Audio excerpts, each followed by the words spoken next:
Good morning. आज हम पढ़ेंगे चैप्टर 2 क्लास 7 से चैप्टर 2 अन्याय का विरोध। तो यहाँ पर जैसे मनुष्य का स्वभाव ही होता है अन्याय करना। ज्यादातर हम 100% मनुष्य को देखते हैं कि वो दूसरों पर अन्याय करता है, लेकिन हमारा ये भी कर्म है कि सत्कर्म करते जाएं, कि हम अच्छा कर्म करें, तभी हमें मोक्ष की प्राप्ति हो सकती है और सच्चाई के मार्ग पर चलें। अपने ऊपर होने वाले अन्याय का विरोध करें। साथ ही अगर हम कहीं अन्याय देखते हैं तो उसका भी विरोध करें, तभी हम एक सुदृढ़ समाज का निर्माण कर पाएंगे और स्वयं को भी आत्मसम्मान प्राप्त होगा और जीवन शक्ति। और अगर ऐसा नहीं करेंगे, विरोध नहीं करते, अन्याय का विरोध नहीं करते, तो स्वयं भी आत्मसम्मान नहीं प्राप्त कर सकेंगे और जीवन शक्ति को भी अपनी विहीन बना लेंगे। जीवन शक्ति में मात्र विहीन हो सकती है, इसलिए अन्याय का विरोध करना अनिवार्य होता है। जैसे कि इस स्टोरी में है कि एक गवर्नेस है जूलिया, वो राइटर के यहाँ काम करती है। राइटर उसके मूक स्वभाव को देख करके, उसके शांत स्वभाव को देख करके समझ जाता है कि संसार में इसका शोषण होता होगा। लोग इसके पारिश्रमिक का पूर्ण धन इसको नहीं देते होंगे, अतः उसने उसे सबक सिखाने के लिए कुछ ऐसा किया। तो आइए पढ़ते हैं इस कविता में। कुछ दिन पहले की बात है, मैंने बच्चों की गवर्नेंस जूलिया को अपने पढ़ने के कमरे में बुलाया और कहा, बैठो जूलिया, मैं तुम्हारी तनख्वाह का हिसाब करना चाहता हूँ।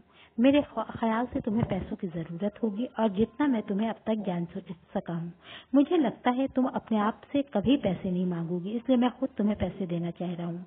हाँ, तो बताओ तुम्हारी तनख्वाह कितनी तय हुई? 30 रूबल हुई थी ना?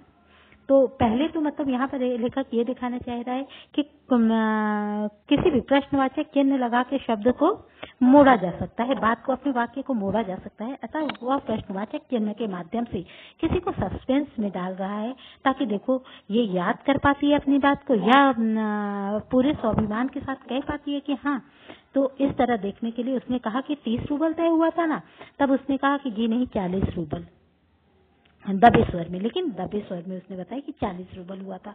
तो उसने उसको नकार दिया, कहा कि नहीं, 30 रूबल। तो इस तरह से कि किसी के अगर आत्मसम्मान की, किसी को की परीक्षा लेनी है, तो इस तरह से लोग, समाज इस तरह से हमसे प्रश्न करता है जिससे हमारा जो मनोबल है वो डगमगा जाए। और अगर कोई सीधा होता है तो उसका मनोबल इस तरह से डगमगा जाता है, वो अपनी बात पर सत्यता से कायम नहीं रह पाता है, तो वो सच्चा होकर भी दूसरों के समीप बोल नहीं पाता है, क्योंकि उसमें वो अहंकार भाव नहीं होता और वो थोड़ा दब्बू स्वभाव का होता है। अतः ऐसा हो जाता है, सीधापन व्यक्ति को दब्बू कर देता है। अतः हमें बहुत ही सीधा नहीं होना चाहिए, सरल स्वभाव का नहीं होना चाहिए।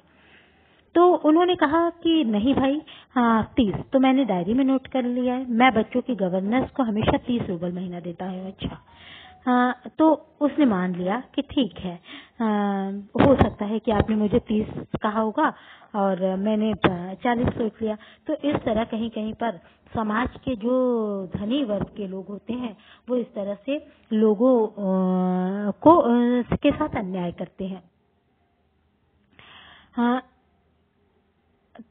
तो तुम्हें यहाँ काम करते हुए 2 महीने हुए? तो जी नहीं, 2 महीने 5 दिन। उसने बताया कि नहीं, 2 महीने 5 दिन हुए हैं मुझे। तो क्या कह रही हो? ठीक 2 महीने हुए हैं भाई, मैंने डायरी में लिखा है। उन्होंने कहा कि मैंने डायरी में लिखा है कि तुम्हें 2 महीने हुए।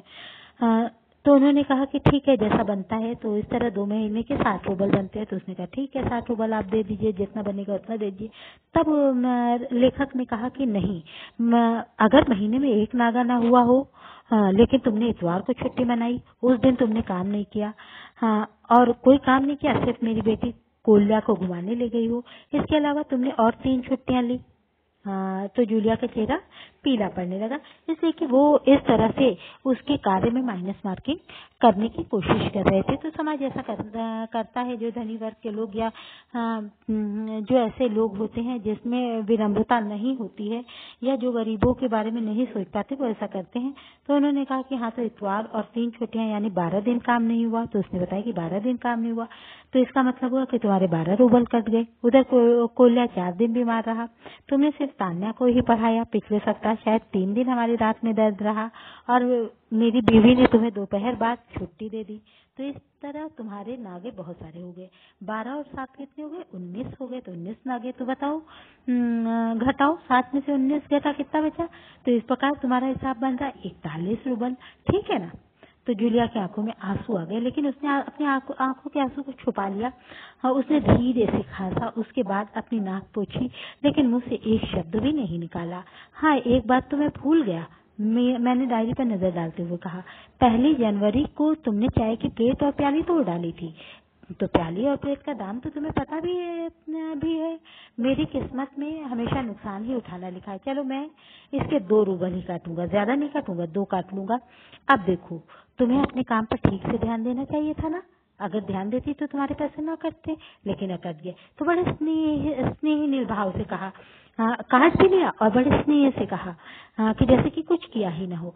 उस दिन तुमने ध्यान नहीं रखा, अब तुमने तुमसे नजर बचाकर कोल्या पेड़ पर चढ़ गया, जिससे वहां उसकी खरोच लगने से जैकेट फट गई। उसकी भरपाई कौन करेगा? तुम ही तो करोगे, इसलिए कि तुम्हारा काम है ध्यान देना, और तुमने नहीं दिया तो भरपाई तुम ही करोगे। तो 10 रूबल इस तरह कट गए, और ये तुम्हारी लापरवाही के कारण।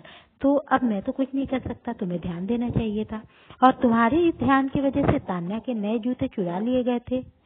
तुम ध्यान देती तो उसके जूते न चोरी होते। तो अब जूते का भी तुम ही से कटेगा। बच्चों की देखभाल करना तो तुम्हारा ही काम है ना। तो तुम अगर ढील दोगी तो तुम्हारे अपने काम में ढील दोगी तो पैसे कटेंगे ही। अगर ढील नहीं दोगी, काम को अच्छे से करोगी, तो पैसे नहीं कटेंगे। तो इस तरह जूतों के लिए 5 रूबल में काट लूंगा। और हाँ, 10 जनवरी को मैंने तुम्हें 10 रूबल भी दिए थे।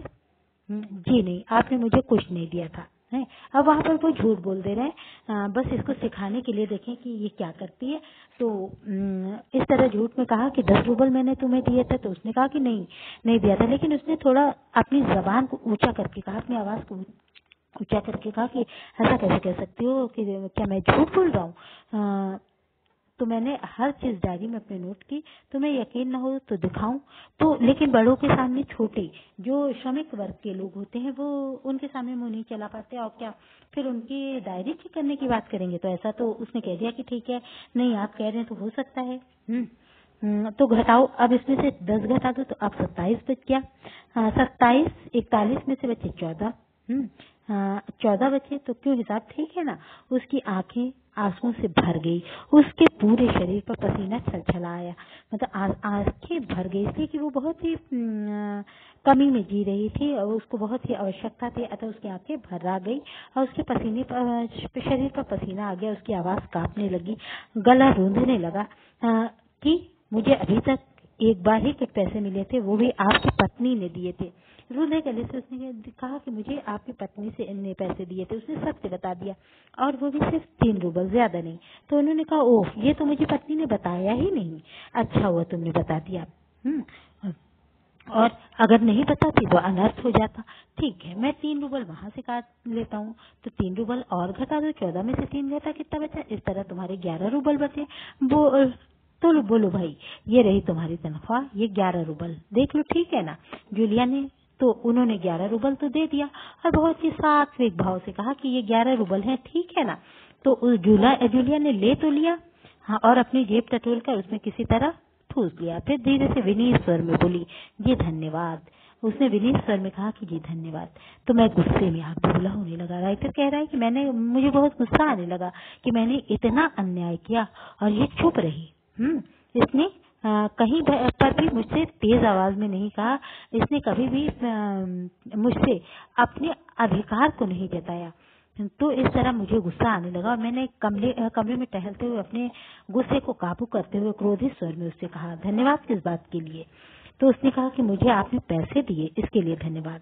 अब मुझसे नहीं रहा गया। मैंने ऊंचे स्वर में लगभग चिल्लाते हुए कहा, मैंने चिल्लाया कि तुम मुझे धन्यवाद दे रही हो, जबकि तुम अच्छी तरह जान रही हो मैंने तुम्हें ठग लिया है, मैंने तुम्हें धोखा दिया है, तुम्हारे साथ अन्याय किया है, तुम्हारा शोषण किया है, इसके बावजूद तुम मुझे धन्यवाद। जी हाँ। तो उसने कहा कि जी हाँ, इससे पहले तो मैंने जहाँ जहाँ काम किया था वहाँ के लोगों ने मुझे एक पैसा नहीं दिया, आप तो कम से कम मुझे पैसे दे रहे हो। उसने मेरे क्रोध पर मानो ठंडे पानी का छींटा डाल दिया। उन लोगों ने तुम्हें एक पैसा भी नहीं दिया? जूलिया, मुझे यह बात सुनकर तनिक भी अचरज नहीं हुआ है। उन्होंने नहीं दिया तो मुझे अचरज नहीं हो रहा है, मैंने उससे कहा। तो उसने कहा क्यों? तो उन्होंने कहा कि इसलिए कि तुम्हारा स्वभाव ही ऐसा है जिससे लोग तुम्हें ठग लें। इस बात के लिए माफ कर देना कि मैंने तुम्हारे साथ मजाक किया था, और एक बहुत ही भयानक मजाक किया था। और मजाक मैंने सिर्फ तुम्हें ये सिखाने के लिए किया था कि तुम अन्याय का विरोध करना सीखो, और तुम्हारा एक भी पैसा मैं नहीं मारूंगा, लेकिन आगे कहीं भी तुम काम करो तो अपने अधिकार के लिए लड़ो। मैं तुम्हें तुम्हारा रूबल दूंगा, तुमने 80 रूबल के लिए काम किया था, मैं तुमसे कुछ पूछना चाहूंगा, इसके बदले में मैं तुमसे कुछ पूछना चाहूंगा। जूलिया, क्या जरूरी है कि इंसान भला कहलाए जाने के लिए दब्बू बन जाए? तो उसने चुप रही। तो भीरू और दब्बू को लोग क्या समझते हैं? बेवकूफ समझते हैं, और बेवकूफ के साथ अन्याय करते हैं, उसका शोषण करते हैं, अपना काम निकालते हैं। तो उसका विरोध करना चाहिए, ये नहीं करना चाहिए कि वो बड़ा है या जनक व्यक्ति है तो हम उसके लिए चुप हो जाएं। चुप रह करके हम उसको सम्मान देते हैं तो उस सम्मान का वो भागी नहीं है, क्योंकि हमारे उस सम्मान को वो समझता ही नहीं है। तो हमें सम्मान पाने के लिए अपने अधिकार के लिए लड़ना होगा, और अपने अधिकार के लिए लड़ करके अपने अस्तित्व को बचाना होगा। इसके लिए तुम्हें कठोर, निर्भर और हृदयहीन संसार से लड़ना होगा, क्योंकि ये संसार क्या है? बहुत कठोर है, निर्भय है, हृदयहीन है, इसके पास हृदय नहीं है। तो उसे अपने दांतों और पंजों के साथ, तुम्हें अपने दांतों और पंजों अर्थात अपने दृढ़ निश्चय के साथ लड़ना होगा, पूरी ताकत के साथ। तुम अपने कर्म को करती जाओ, लेकिन अधिकार के लिए लड़ना मत भूलो। मत भूलो कि तुमने परिश्रम किया है, तुम परिश्रम कर रही हो, कोई तुम्हें भीख नहीं दे रहा है, तुम काम के बदले में ले रही हो, अर्थात अपने लिए लड़ो। इसलिए कि संसार में दब्बू और भीरू के लिए कोई जगह नहीं है। जब तक कि हमारे में अहंकार नहीं होगा, ईगो की भावना नहीं होगी, तब तक हम संसार में जगह नहीं बना सकते। अतः अपने को बहुत शॉर्ट माइंडेड बना के चलिए। धन्यवाद।